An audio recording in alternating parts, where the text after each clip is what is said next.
ശ്രദ്ധ വരുന്നത് എപ്പോഴും എംപ്റ്റിനെസ്സിലാണ്.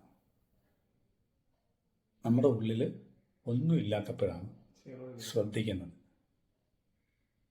ഞാൻ എന്നെനിക്ക് എൻ്റെ മനസ്സിലൊരു ചിന്തയും ആശയങ്ങളും ഉള്ളപ്പോൾ എൻ്റെ ഉള്ളിലുള്ള ആശയത്തെ കണ്ടെത്താനാണ് ശ്രമിക്കുന്നത്. നമ്മൾ സീറോയിലല്ലാതെ കാര്യങ്ങൾ ഒബ്സർവ് ചെയ്യുമ്പോൾ നമ്മുടെ ഉള്ളിലുള്ളത് കണ്ടെത്താനാണ് ശ്രമിക്കുന്നത്. ഇവൻ പാറയെടുത്തോ എന്നുള്ള രീതി നോക്കുകയാണ്. അപ്പോൾ നമ്മൾ ഉള്ളിലുള്ളതിനെ കണ്ടെത്താൻ വരുമ്പോൾ അത് കാണും. അതാണ് ക്വാണ്ടം മെക്കാനിക്സ്. നോക്കുന്നവന്റെ ഇതനുസരിച്ചിട്ട് ആറ്റങ്ങള് പാർട്ടിക്കിളായാലും ദയവായിട്ടും കാണപ്പെടും. പക്ഷെ ദേവതകളെ നമ്മളിലേക്ക് പൊസസ് ചെയ്യാനുള്ള ഈ നിയമം മാറുന്നില്ല. അവിടെ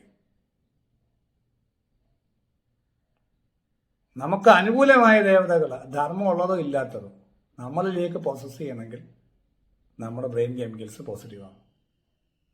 തോന്നലുണ്ടാവും. നമ്മളെപ്പോഴും നമ്മളെക്കാൾ വലിയ ഈശ്വരനെ പൂർണ്ണ സമർപ്പണത്തോടെ ഉപാസിച്ച് സ്നേഹിച്ച് കണക്ട് ചെയ്ത് എപ്പോഴും നിൽക്കാമെങ്കിൽ ഇതെല്ലാം ഇങ്ങനെ കൺമുന്നിൽ നടന്നോളും. നമ്മളൊന്നും ചെയ്യേണ്ട കാര്യമില്ല.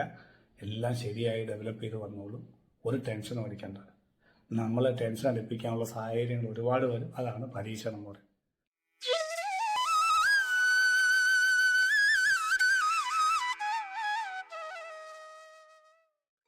അഘോരി, the secret of time and crime. അകലെ താഴെ ഹിമാലയ മലഞ്ചെരുവിലെ പാതയോരത്ത് ത്രയംബക മഹാരാജ് ബാബ മറ്റു 2 പേരോടൊപ്പം മൃതദേഹത്തിനരികിൽ നിൽക്കുന്നു. ശ്രദ്ധിച്ചു നോക്കിയപ്പോൾ ഒരു കാൽ മൃതശരീരത്തിലില്ല. ബാബ മറ്റേ കാലിലെ മാംസം വലിയൊരു കത്തി കൊണ്ട് മുറിച്ചെടുത്ത് ഒരു ശിഷ്യന്റെ കയ്യിലെ തലയൊട്ടിയിലേക്കിട്ടു. അഘോരം, അത് നമ്മിലെ കുഞ്ഞിന്റെ നിഷ്കളങ്കതയിലേക്കുള്ള തിരിച്ചുപോക്കാണ്. അതെ, അതിനിഗൂഢമായ എന്തോ ഒന്ന്. അതാണ് നമ്മെ അഘോരി എന്ന ശ്രീധരൻ നമ്പൂതിരി എഴുതിയ നോവലിലേക്ക് വലിച്ചടുപ്പിക്കുന്നത്. ശ്രദ്ധ വരുന്നത് എപ്പോഴും എംപ്റ്റിനെസ്സിലാണ്. നമ്മുടെ ഉള്ളിൽ ഒന്നുമില്ലാത്തപ്പോഴാണ് ശ്രദ്ധിക്കുന്നത്. ഞാൻ എന്നെനിക്ക് എൻ്റെ മനസ്സിലൊരു ചിന്തയും ആശയങ്ങളും ഉള്ളപ്പോൾ എൻ്റെ ഉള്ളിലുള്ള ആശയത്തെ കണ്ടെത്താനാണ് ശ്രമിക്കുന്നത്. ഈ വ്യക്തിയെക്കുറിച്ച് എൻ്റെ മനസ്സിലൊരു പിക്ചർ ഞാൻ ഉണ്ടാക്കുന്നു. ഇയാൾ എങ്ങനെയായിരിക്കും?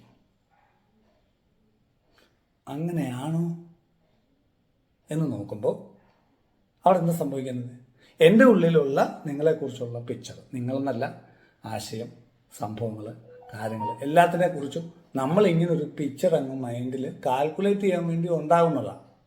അങ്ങനെയാണോ എന്ന് ചിന്തിക്കാൻ വേണ്ടിയിട്ട് ബ്രെയിനിൽ ഉണ്ടാകുന്ന ഒരു സ്ഥിതിവിശേഷമാണ്. പക്ഷെ അതിൻ്റെ ഒരു ഡ്രോബാക്ക് എന്താന്ന് പറഞ്ഞാൽ, എൻ്റെ ഉള്ളിൽ ആ ആശയം നിങ്ങൾ ഇങ്ങനെ ഒരാളായിരിക്കും, നിങ്ങളൊരു നാർസിസിസ്റ്റിക് പേഴ്സണാലിറ്റി ഡിസോർഡർ ഉള്ള ആളാണോ എന്നുള്ള രീതി നോക്കുമ്പോൾ നിങ്ങളിൽ അങ്ങനെ ചില ട്രേറ്റ്സ് കാണാൻ പറ്റും. അതാണ് എല്ലാ മനുഷ്യർക്കും ചില ഇതുണ്ടല്ലോ. ശ്രീദേവി കുഞ്ഞിന് എന്തോ ഉണ്ട് എന്ന് മണിച്ചിത്രത്താഴ് പറയുമ്പോൾ പിന്നെ പോയി അവള് വേലക്കാരെ ചീത്ത വിളിക്കുന്നതൊക്കെ ഇവൾ എന്തോ അയക്കുകയാണെന്നുള്ള രീതിയിലാണ് നോക്കുന്നത്. സെൻ ബുദ്ധിസത്തിലൊരു പഴമൊഴിയുണ്ട്, ഒരു ചെൻ കഥ പറയുന്നതാണ്. ഒരു അയൽവക്കത്തെ പയ്യൻ, എൻ്റെ കൃഷിസ്ഥലത്തിൻ്റെ അയൽവക്കത്തുള്ള പയ്യൻ എൻ്റെ മഴു കാണാതെ പോയപ്പോൾ ഞാൻ അവനെ സസൂക്ഷ്മം നിരീക്ഷിച്ചപ്പോൾ എൻ്റെ മഴു അവൻ തന്നെയാണ് കട്ടതെന്നുള്ള ലക്ഷണങ്ങൾ മുഴുവൻ കണ്ടെത്തുകയുണ്ടായി. ഞാൻ അവനോട് പോയി വഴക്കുണ്ടാക്കാൻ വേണ്ടി ഇറങ്ങി തിരിച്ചപ്പോൾ മഴ പെയ്തത് കൊണ്ട് വീട്ടിൽ കയറിയിരുന്നു.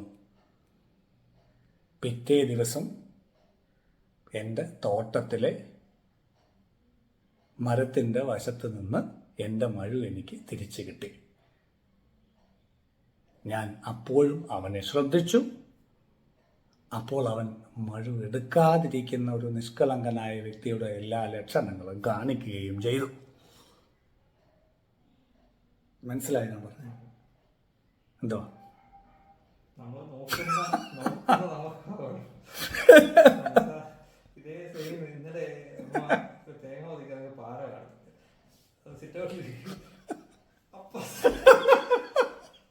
അപ്പുറത്തെ പാവപ്പെട്ടവനാണ് എടുത്തത്.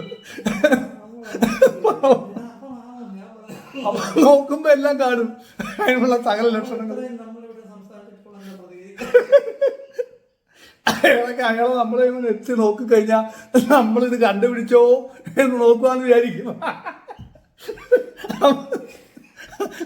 അവിടെ പാവം തെറ്റി നോക്കിയത് അവിടെ ആരാന്ന് വഴിതെറ്റി വന്നാണോ എന്ന് വെച്ചാൽ ഒരാൾ കയറി നോക്കി.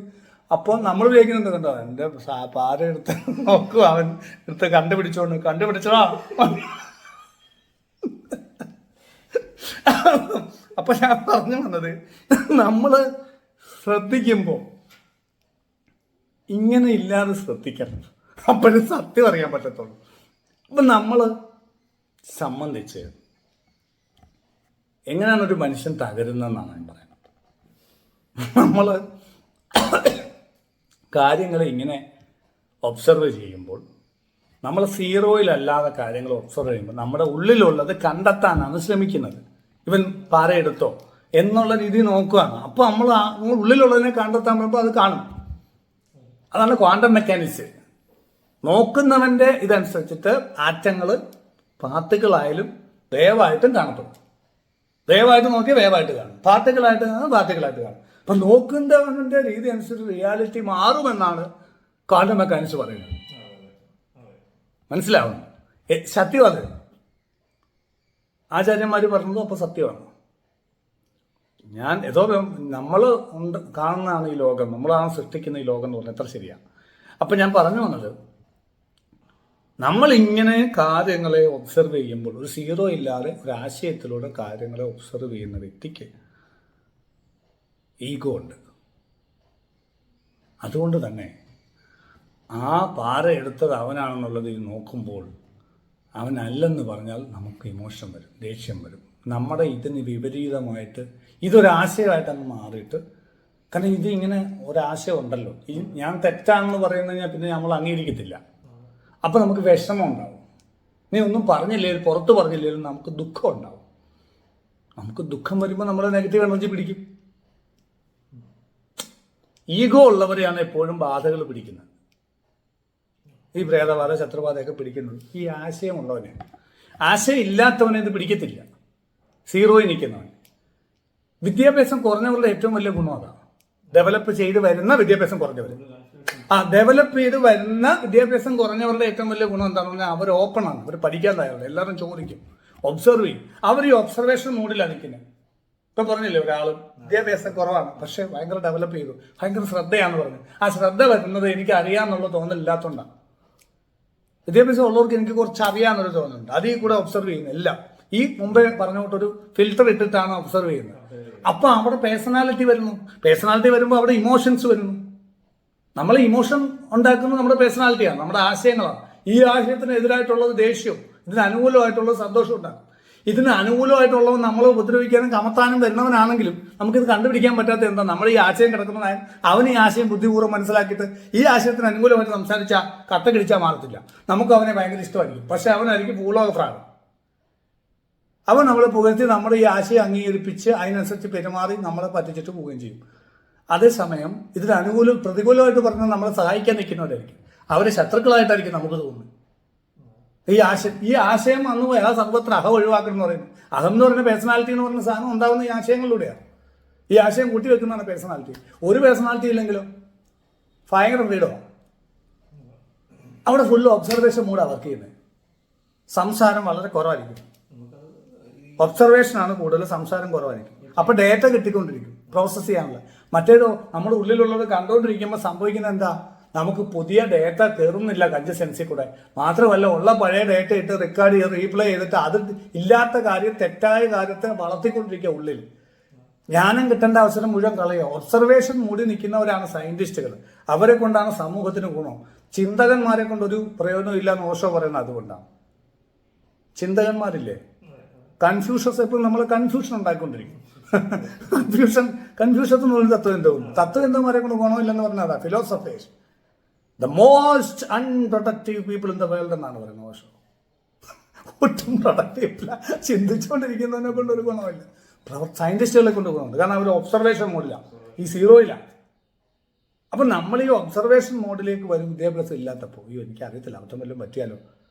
വിദ്യാഭ്യാസം ഉള്ളവൻ പോയിട്ടൊരു വക്കീലിനെ കാണും, എനിക്കും കുറേ കാര്യങ്ങൾ അറിയാമെന്ന് പറഞ്ഞിട്ടാണ് പോകുന്നത്. ഈ വക്കീലിനെ പൂർണ്ണമായിട്ടും മനസ്സിലാകത്തില്ല. വിദ്യാഭ്യാസം ഇല്ലാത്തവൻ കാണും, കൂടുതൽ ശ്രദ്ധിക്കും. ഇനി വിദ്യാഭ്യാസം ഇല്ലാത്തവനൊരു ലൈറ്റ് ഇൻഡസ്ട്രി മെക്കാനിസം ചോദിച്ച് മനസ്സിലാക്കുന്നു. വിദ്യാഭ്യാസം ഉള്ളത് നമുക്കത് കാറ്റലോഗ് വെച്ച് നോക്കാം, പഠിക്കുക. പോയി കഴിയുമ്പോൾ അയ്യോ അത് മറ്റേതെങ്ങനെ പിന്നെ വിളിച്ച് ചോദിക്കണം. മറ്റേതല്ല, ഒന്നും അറിയത്തില്ല സാറേ, ഇത് ഇങ്ങനെയാണ്, ഈ ചുമല ലൈറ്റ് കത്തും, പിന്നെ മഞ്ഞ ലൈറ്റ് കത്തും, അത് കഴിയുമ്പോഴും ഇത് ഇങ്ങനെ കൊടുക്കുക. പറഞ്ഞു കൊടുക്കുന്നതിനും ശ്രദ്ധിക്കും, പിന്നെ അറിയത്തില്ല എന്നുള്ളതുകൊണ്ട്. അതുകൊണ്ട് അവന് പ്രശ്നം വരത്തില്ല. മറ്റേ ആൾ നമുക്കറിയാം ഇത് ചുമല ലൈറ്റ്, പിന്നെ നോക്കും അയ്യോ അതെന്ത് വരും, പിന്നെ നമ്മൾ ആദ്യം വിളിച്ച് ചോദിക്കണ്ട, അല്ല നമ്മൾ ഗൂഗിളിനകത്ത് സെർച്ച് ചെയ്യേണ്ടി വരും. ഇങ്ങനെയൊക്കെയുള്ള ഇപ്പം ഞാൻ പറഞ്ഞു വരുന്നത് വിദ്യാഭ്യാസം ഇല്ലാത്ത നല്ലതെന്നല്ല പറയുന്നത്, ഒരിക്കലും അങ്ങനെയല്ല. വിദ്യാഭ്യാസത്തിൻ്റെ അതിൻ്റെ ഗുണമാണ്. പക്ഷേ ഈ ഒബ്സർവേഷൻ മൂഡാണ് പ്രധാനം. ചില വിദ്യാഭ്യാസം ഇല്ലാത്ത ആൾക്കാർ വിജയിക്കുന്നത് എങ്ങനെയാണെന്ന് ഞാൻ പറയാം. അവർക്ക് മറ്റു പലരേക്കാൾ ഈ ഒബ്സർവേഷൻ മോഡ് കൂടുതലാണ്. അവന് ശ്രദ്ധ കൂടുതലാന്ന് പറഞ്ഞില്ലേ, ആ ശ്രദ്ധ ഉണ്ടാകുന്ന ഉള്ളിൽ ഞാൻ എന്നുള്ള സാധനം ഇല്ലാത്തപ്പോഴാണ് ഈ പറഞ്ഞോളൂ, സിമ്പിളായിട്ട് പറഞ്ഞാൽ. അപ്പോൾ അവൻ നിൽക്കുന്നത് അറിവിൻ്റെ ലോകത്ത് നമുക്ക് പോസിറ്റിവിറ്റി ഉണ്ടാവും, പോസിറ്റീവ് ബ്രെയിൻ കെമിക്കൽ ഉണ്ടാവും. അപ്പോൾ ഈ മുറിയിൽ ഇഷ്ടത്ത് തട്ടി തടഞ്ഞുകൊണ്ടിരിക്കുക, ലൈറ്റ് വരുമ്പോഴോ ആ വാതിൽ എവിടെയാണെന്ന് മനസ്സിലാക്കി കഴിഞ്ഞപ്പോഴോ ഹാപ്പിനെസ് ഉണ്ടായി. ജ്ഞാനം എന്തുണ്ടാക്കി തന്നു?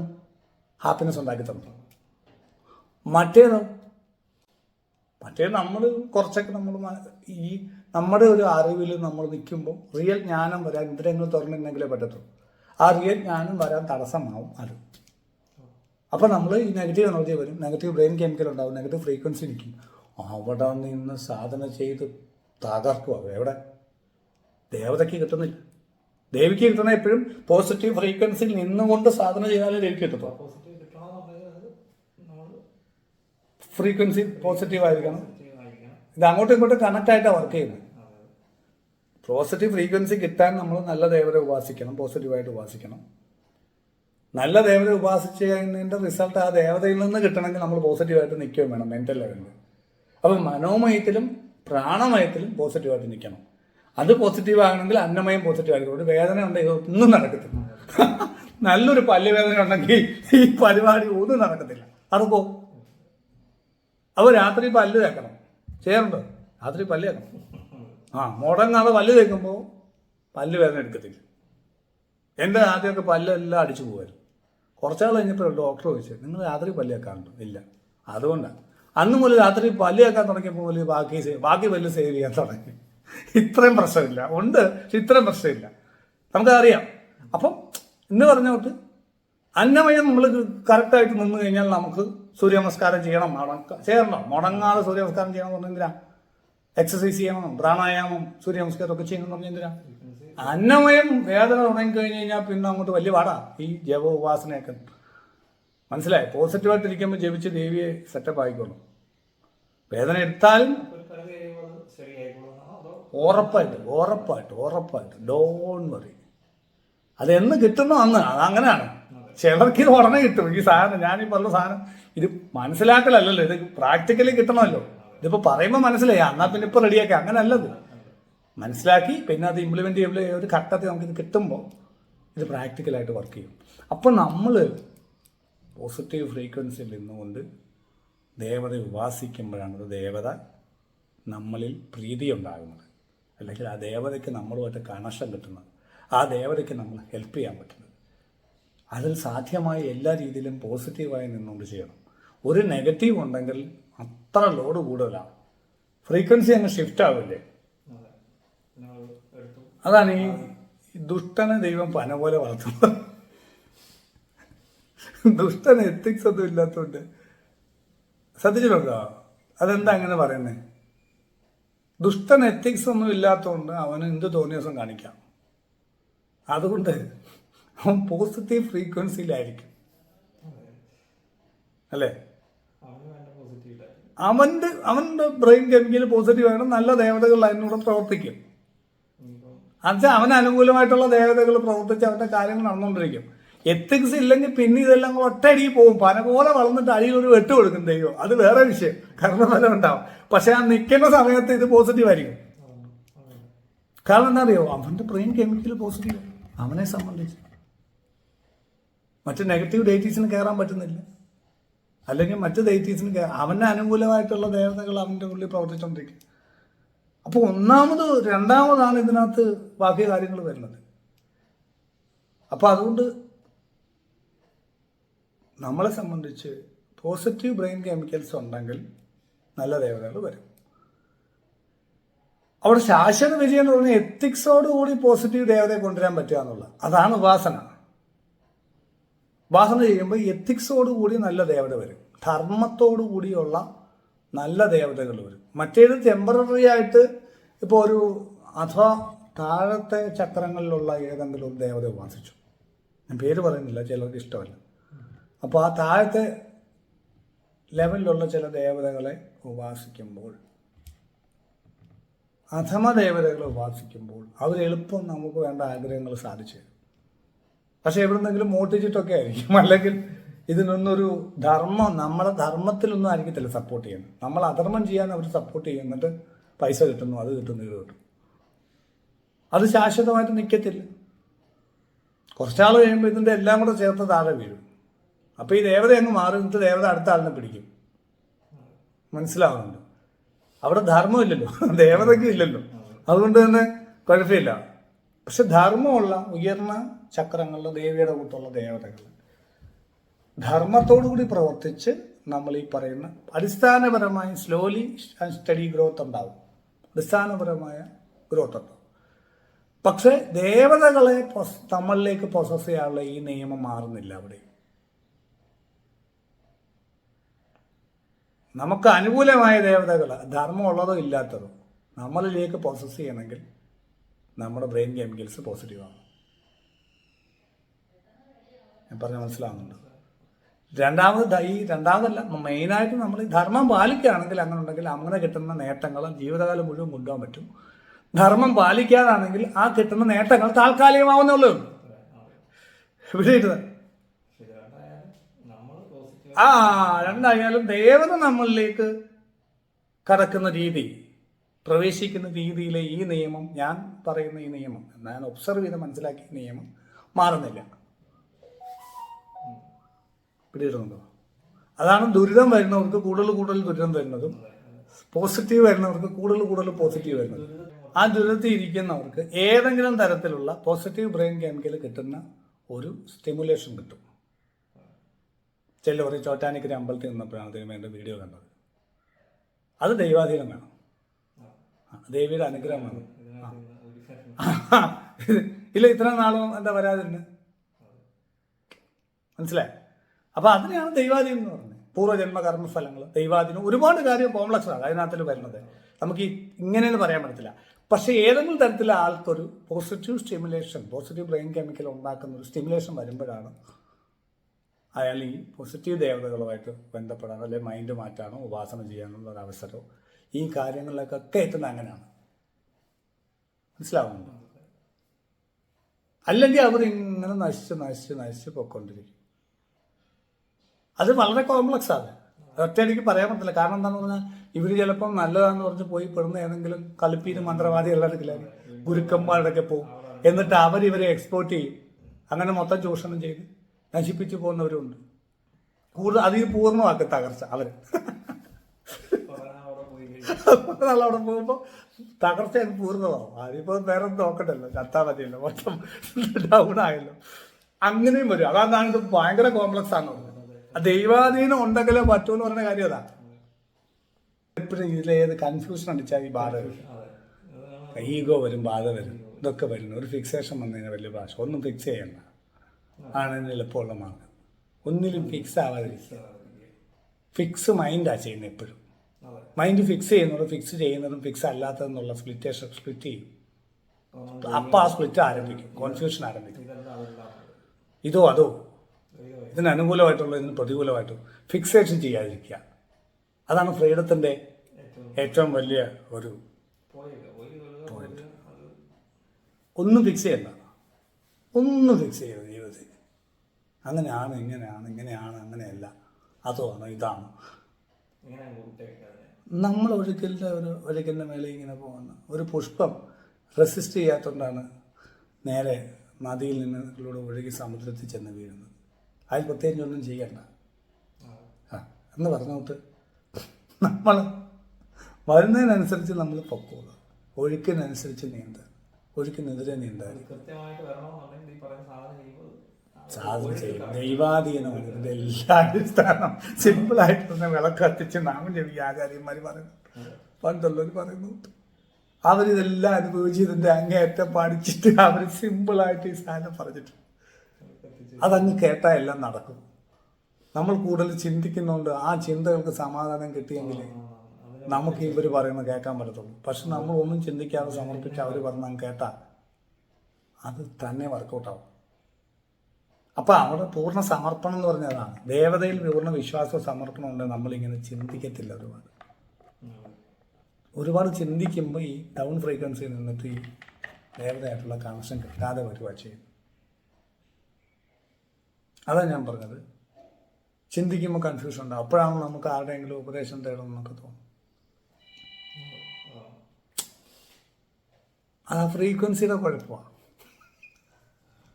ഒരു പൂച്ച അത് ജീവിക്കുന്ന ആരുടെയെങ്കിലും ഉപദേശം തേടിയിട്ടാണ് ഞാൻ എങ്ങനെ ഇര പിടിക്കണമെന്ന് പറഞ്ഞു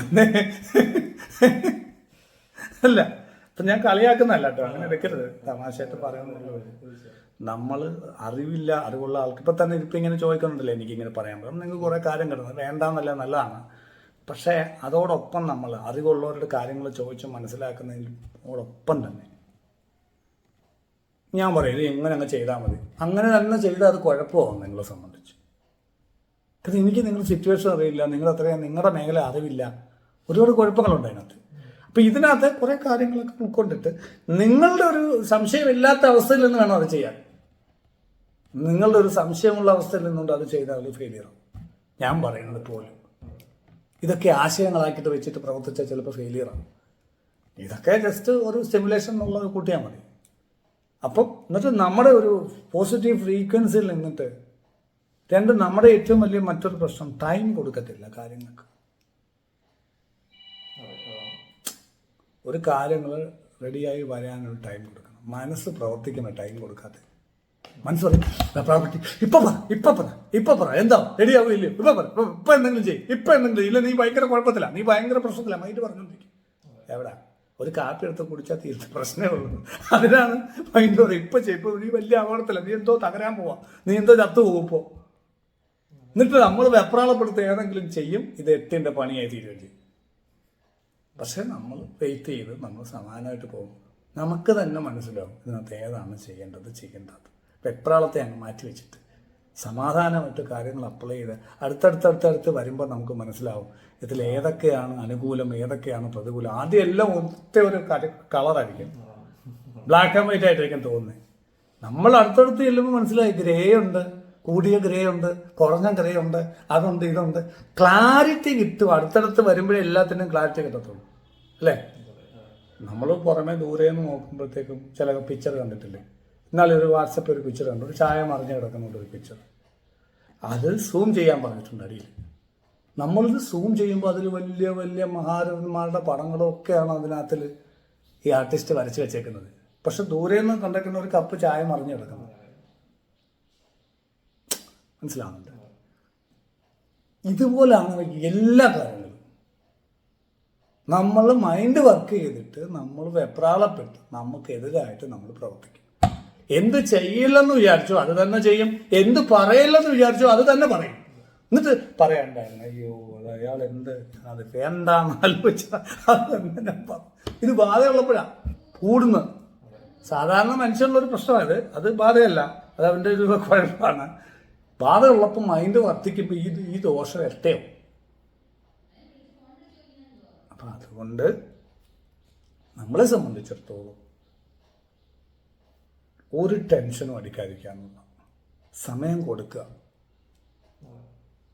ഓരോ കാര്യങ്ങൾക്ക് വേണ്ട സമയം അതിനത് കൊടുത്തേ പറ്റൂ. ടെൻഷൻ അടിച്ചിട്ട് കാര്യമില്ല. ഇമോഷൻസ് ഇല്ലാതിരിക്കുക, മൈൻഡിനെ അടക്കുക, ഇമോഷൻസ് ഇല്ലാതിരിക്കുക, ചിന്തകളെ സ്റ്റോപ്പ് ചെയ്യുക, പ്രത്യാഹാര ധ്യാനം കൂട്ടുക. അത് ചെയ്യാറുണ്ടോ? അത് ചെയ്യുമ്പോൾ നമുക്ക് ഈ മൈൻഡിനെ കൺട്രോൾ ചെയ്യാനുള്ള, നമ്മൾ പറഞ്ഞ ധ്യാനം ചെയ്യുമ്പോൾ അത് മൈൻഡിനെ കൺട്രോൾ ചെയ്യാൻ പവർ കിട്ടും. ആ പവറിലിരിക്കുമ്പോൾ നമുക്ക് പതുക്കെ വരുന്നത്തെ വെച്ച് സമയമൊക്കെ കൊടുത്ത് കുറച്ച് കഴിയുമ്പോൾ നമുക്ക് തന്നെ ഐഡിയ കിട്ടും. ഇല്ല എന്ത് പറ്റുമെന്നറിയാമോ? വലിയ രോഗങ്ങൾ നിങ്ങളെ കാത്തിരിപ്പുണ്ട്. പലർക്കും രോഗം വരുന്നത് വലിയ സ്ട്രെസ്സിൽ നിന്നല്ല, കൊച്ചു കൊച്ചു കൊച്ചു സ്ട്രെസ് ഇങ്ങനെ നിന്ന് ഒരു നിൽക്കുന്ന സ്ട്രെസ്ഫുൾ ഫ്രീക്വൻസിയിലായതുകൊണ്ട് ഇതെല്ലാം കൂടാണ് രോഗമായിട്ട് വരുന്നത്. കുറച്ചാൾ കഴിയുമ്പോൾ ട്യൂമർ. എനിക്കെങ്ങനെ ട്യൂമർ വരുന്നത്? അതിന് ഞാൻ സ്ട്രെസ് ഒന്നും എടുക്കുന്നില്ലല്ലോ. Psychologist stress. എന്ത് സ്ട്രെസ്? എനിക്ക് സ്ട്രെസ്സും ഇല്ല. എവിടാ പുള്ളി ചെയ്യുന്നതൊക്കെ നോക്കിയ സ്പീഡായിരിക്കും. ചായ എടുത്ത് നമ്മൾ ഉള്ളത് ഇവിടെ വിളിക്കും. എന്താ പുള്ളിയുടെ സ്ട്രെസ്സാണ് ഉള്ളിൽ കിടക്കുന്നത്. കാരണം എന്താ? പക്ഷേ ഈ മൈൻഡിൻ്റെ മെക്കാനിസം അറിയാത്തതുകൊണ്ട് മൈൻഡിന് സമയം കൊടുക്കുന്നില്ല. അല്ല, മൈൻഡിന് എന്ന് വെച്ചാൽ കാര്യങ്ങൾക്ക് സമയം കൊടുക്കുന്നില്ല. അപ്പോൾ പക്ഷേ ഉത്തരവാദപ്പെട്ട് ഇതിപ്പോൾ ചെയ്യണമെന്ന് മൈൻഡ് പറഞ്ഞെന്ന് കേട്ട് ചെയ്യുക. അത് കഴിയുമ്പോൾ അത് കുഴപ്പമാണ്. പിന്നെ അത് പരിഹരിക്കുന്നു. അത് കഴിയുമ്പോൾ അടുത്ത പ്രശ്നം. ഇത് ഇങ്ങനെ എപ്പോഴും പ്രശ്നമായിരിക്കും. ഈ ശീലം മാറ്റണം. സ്ട്രെസ്ഫുൾ അല്ലാതെ അത് പൊട്ടി തകർന്നാലും കുഴപ്പമില്ല, അത് ചത്തുപോട്ടെ എന്ന് പറഞ്ഞിട്ട് മരുന്നെടുത്ത് വെച്ച് കാണാം. ജനിച്ച ഒരിക്കൽ മരിക്കണ്ടായോ? ഞാൻ ചത്തുപോയിരിക്കും, അത്രയല്ലേ ഉള്ളൂ. ഇങ്ങനെ പറയണം, ഞാൻ ചത്തുപോയിരിക്കും, അത്രയല്ലേ ഉള്ളൂ. പല അൺനോൺ സ്ട്രെസ് ഒരുപാട്. അതാണ് ഏറ്റവും വലിയ പ്രശ്നം. പെണ്ണുങ്ങൾക്കൊക്കെ വീടൊക്കെ റെഡിയായി കിടന്നില്ലെങ്കിൽ ഭയങ്കര ടെൻഷനാണ്. അപ്പം ഈ സംഭവമൊക്കെ എപ്പോഴും ആരെങ്കിലും വരുന്നു പറയുമ്പോഴാണ് വീട് ചലനവിലൊക്കെ അടിച്ച് എല്ലാം വൃത്തിയാക്കുന്നത്. നമ്മൾ സത്യസന്ധരാകും. എൻ്റെ വീട് ഇങ്ങനെ, ഞാൻ നിങ്ങളുടെ വീട്ടിലല്ലോ താമസിക്കുന്നത്, എൻ്റെ വീടല്ലേ. നിങ്ങളിവിടെ കയറി വരുമ്പോൾ ഇവിടെ ചലനവില ഉണ്ടായിരുന്നു. എന്താ ഇത്? എൻ്റെ വീടാണ്, നിങ്ങളുടെ വീടല്ലേ. എൻ്റെ വീട് ഇങ്ങനെയാണ്, എൻ്റെ വീട് ഇങ്ങനെയാണ് എന്ന് പറയാൻ സ്വയം പറ്റണം. പുറത്ത് പറഞ്ഞില്ലേലും അവിടെ കിടക്കട്ടെ. വൃത്തികളൊക്കെ ഉണ്ട്, അങ്ങനെയൊക്കെ എവിടെ ഇങ്ങനെ കൂടി വന്നാൽ നിങ്ങൾ പറയായിരിക്കും അപ്പുറത്ത് പോയിട്ട് അയാളുടെ വീടൊരു വൃത്തിയില്ല, നിങ്ങളല്ലല്ലോ താമസിക്കട്ടെ, ഞാനല്ലേ എന്ന് പറയുന്നത്. വൈഫിന് ഭയങ്കര പ്രശ്നമായിരുന്നു. ഞാൻ പറഞ്ഞിട്ട് നിന്റെ യഥാർത്ഥ പിക്ചർ എന്താ? നിന്റെ യഥാർത്ഥത്തിലുള്ള ഇത് നീ എന്തൊരു കല്ല് അടിയെന്ന് വെച്ച് പിന്നെ തട്ടിക്കറി. ഞാൻ കള്ളം പറഞ്ഞു. ഞാൻ പറഞ്ഞു നിന്റെ വീട് നോക്ക്, ഇതാണ് നീ യഥാർത്ഥ നീ ഇതിനെ അഭിനയിക്കുന്ന ആൾക്കാരുടെ എന്ന് പറഞ്ഞപ്പോൾ സ്ട്രെസ് ചെയ്യുന്ന ഫ്രീ ആയി. അതങ്ങനെ കിടക്കട്ടെ, 2 ദിവസം അങ്ങനെ കിടക്കട്ടെ. എന്നാൽ വൃത്തിയാക്കും. ഇവർ തന്നെ സമാനം എടുത്തിട്ട് വൃത്തിയാക്കും. സമയം പോലെ കിട്ടുമ്പോൾ വൃത്തിയാക്കും. അപ്പോൾ ആ പഴയ ടെൻഷനില്ല. ചെറിയൊരു എക്സാമ്പിൾ പറഞ്ഞു. ഇതുപോലെ നമുക്ക് ഒരുപാട് സ്ട്രെസ് ഉണ്ടാക്കുന്നത് ഇങ്ങനെയാണ്. ഞാൻ എന്തെങ്കിലും തീരുമാനം ചെയ്യത്തേ പറ്റൂ എപ്പോഴും തോന്നും. ഒരു തീരുമാനം എടുക്കേണ്ടത് പ്രപഞ്ചം തന്നെ നിങ്ങളിലൂടെ തീരുമാനം എടുപ്പിച്ചോളും. സമയമാകുമ്പോൾ നമുക്കെന്നറിയാം, അതങ്ങ് ചെയ്താൽ മതി. വണ്ടി ഓടിക്കുക, നിങ്ങൾ ഒരുപാട് തീരുമാനം എടുത്തിട്ടാണോ സ്പീഡ് വണ്ടി ഓടിക്കുക? മീൻകാരൻ പട്ടം ചാടി, അതിലൊരു പട്ടി വട്ടം ചാടി, നിങ്ങൾ ഉടനെ വെട്ടിച്ച് മാറ്റി നിങ്ങൾ നേരത്തെ തീരുമാനം എടുത്തിട്ടാണോ? ഞാൻ എന്തെങ്കിലും തീരുമാനം എടുക്കണ്ടെന്ന് പറഞ്ഞാൽ നിങ്ങൾ ചെയ്താൽ കൂടുതൽ കുഴപ്പമാകും. ചിന്തിക്കാതിരിക്കുന്ന സമയം തന്നെ കുഴപ്പമാകും. അതുപോലെയാണ് ജീവിതവും. എന്തിനാണ് തീരുമാനം എടുക്കുന്നത്? എന്ത് സ്വാതന്ത്ര്യം തീരുമാനം എടുക്കാതെ ജീവിച്ച? അങ്ങോട്ട് വേണം തിരിക്കുക. ഞാൻ പറഞ്ഞത് അങ്ങനെയാണ്, ഞാൻ പറഞ്ഞത് ഇങ്ങനെയാണെന്ന് പറയാം. മറ്റേത് അവർ കൃത്യമായിട്ട് നോട്ട് ചെയ്തിട്ട് പറയും. നിങ്ങളല്ലേ പറഞ്ഞത് ഇങ്ങനെ? ആര് പറഞ്ഞു? വേണ്ട റെക്കോർഡിങ് നിങ്ങൾ പറഞ്ഞ ഞാൻ വോയിസ് റെക്കോർഡ് ഇട്ടിട്ടുണ്ട്. മറ്റേ നമുക്ക് പറയാം, അത് നമ്മൾ സംസാരിക്കുക. ഞാൻ അങ്ങനെ അല്ലല്ലോ പറഞ്ഞത്, ഞാനൊരു തീരുമാനമൊന്നും പറഞ്ഞില്ലായിരുന്നല്ലോ. ആര് പറഞ്ഞു? നോക്ക്, അങ്ങനെ ചെയ്യാൻ സാധ്യതയുണ്ടെന്നല്ലേ ഞാൻ പറഞ്ഞു. ശരിയാ, ഒന്നുകൂടെ കേട്ട് നോക്ക്. സാധ്യതയുണ്ടല്ല പറഞ്ഞ അതിൻ്റെ അർത്ഥം സാധ്യത ഇല്ലെന്നും അതിനകത്തൊരു അർത്ഥമില്ലേ? അതുകൊണ്ട് നമ്മളൊരു തീരുമാനം എടുക്കുന്നില്ല, എങ്കും ഒരു തീരുമാനം എടുക്കുന്നില്ല. സമാധാനമായിട്ട് പോകും, ഒരു കുഴപ്പമില്ല. ഇവിടെ നമുക്ക് വേറെ നിങ്ങൾക്ക് ട്രീറ്റ്മെൻറ്റിൻ്റെ ആവശ്യമില്ല, നിങ്ങൾക്ക് ഹീലിങ്ങിൻ്റെ ആവശ്യമില്ല. നിങ്ങൾ ആൾറെഡി ഉപാസന ചെയ്തുകൊണ്ടിരിക്കുന്ന ആളാണ് നല്ല രീതിയിൽ. നിങ്ങൾക്ക് ഒരു ഹീലിങ്ങിൻ്റെ ആവശ്യമില്ല, ബാധ ഒഴിപ്പിക്കലിൻ്റെ ആവശ്യമില്ല, മന്ത്രവാദത്തിൻ്റെ ആവശ്യമില്ല, നിങ്ങളെ കൗൺസിലിങ്ങിൻ്റെ ആവശ്യം പോലും ഇല്ല. ഉണ്ടായിരുന്നത് ഇപ്പോൾ കഴിഞ്ഞു. നിങ്ങൾക്ക് വേറെ ഒന്നിൻ്റെയും ആവശ്യമില്ല. നിങ്ങൾ ജീവിതകാലം മുഴുവൻ സ്ട്രെസ്സിൽ കഴിയും.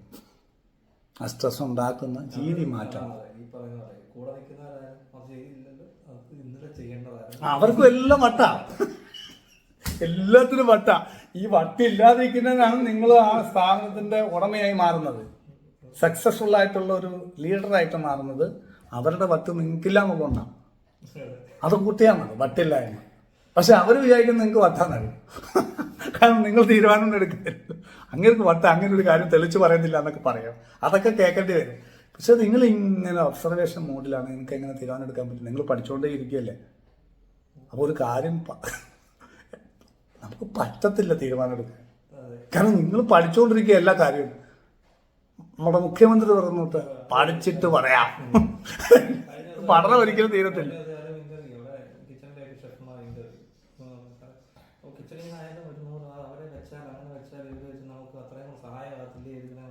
ഞാനിതെല്ലാം കേട്ടോണ്ടിരുന്നത്. ആ. ആ സമയത്ത് എനിക്ക് ആ മേഖലയിൽ അത് വർക്ക് ചെയ്യും. ഓക്കെയാണ്. ആ, അതാണ് സക്സസ്. 10 ദിവസം ഇങ്ങനെ പോട്ടെ, അവിടെ നിൽക്കാം.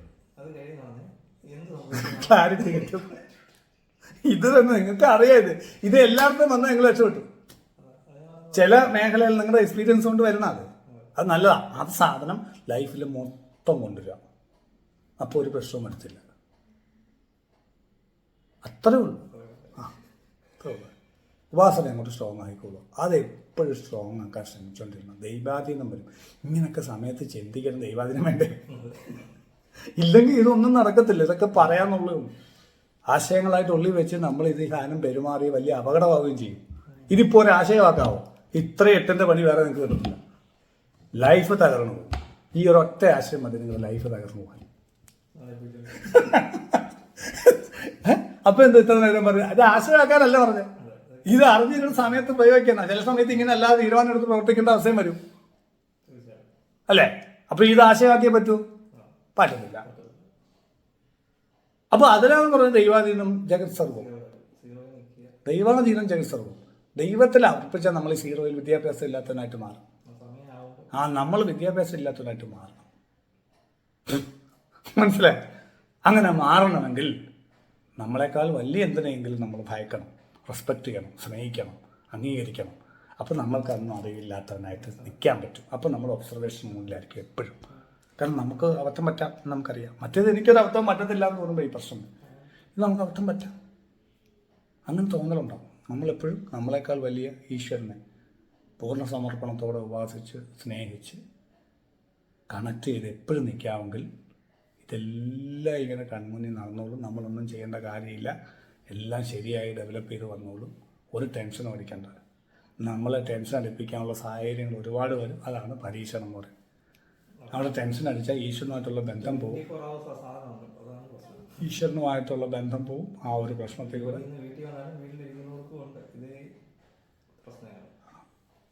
നമ്മളെ എല്ലാ രീതിയിലും വീട്ടിൽ വന്നാൽ വീട്ടിലിരിക്കുന്നവർ നമ്മളെ പേടിപ്പിക്കും. അവരുടെ ഈ ഒരു മാനസിക രോഗം നമ്മളിലേക്ക് പകരും. നമ്മളെന്തെങ്കിലും ചെയ്യേണ്ട. ചേട്ടനൊരു ഇങ്ങനെ ഇരുന്നാൽ എങ്ങനെ, ചേട്ടനൊരു തീരുമാനം പറയാറുണ്ട് അങ്ങനെ.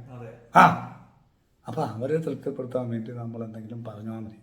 നമ്മൾ അതിൻ്റെ കൂടെ അത് ശരിയാണെന്ന് വിചാരിച്ച് ടെൻഷൻ അടിച്ച് നമ്മൾ അതിൻ്റെ കൂടെ പ്രതികരിക്കാതിരുന്നാൽ മൊത്തത്തിൽ മുങ്ങിച്ചാവും.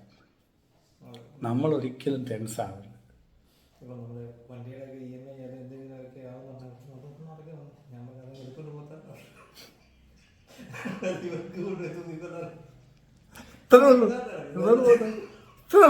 അതാ ഞാൻ പറഞ്ഞത്. പക്ഷെ അത് വീട്ടിലുള്ളവർക്ക് സ്ട്രെസ് കൂടും. കാരണം ഇയാളൊരു ഉത്തരവാദിത്തം ഇല്ലാത്തതാണ് തോന്നുന്നത്. ഞാൻ ഇത് അനുഭവിച്ചിട്ടുണ്ട്. നമുക്ക് കോൺഫിഡൻസ് ആണ്, അവർക്ക് അവരുടെ ഉത്തരവാദിത്തം ഇല്ലായ്മയായിട്ടാണ് തോന്നുന്നത്. എന്ത് ചെയ്യും? പക്ഷേ നമ്മൾ അത് ഒഴിവാക്കാൻ പറ്റത്തില്ല. കാരണം അവരോ രോഗികളായി, നമ്മൾ രോഗികളായി കഴിഞ്ഞാൽ പിന്നെ മൊത്തത്തിൽ പ്രശ്നം. മറ്റേ അവർക്ക് എന്തെങ്കിലും പറ്റിയാൽ നമുക്ക് അവരെ ട്രീറ്റ് ചെയ്യാം. നമ്മളും കൂടെ അസുഖം പിടിച്ച് കിടന്നാലും അല്ലേ? അപ്പം അതുകൊണ്ട്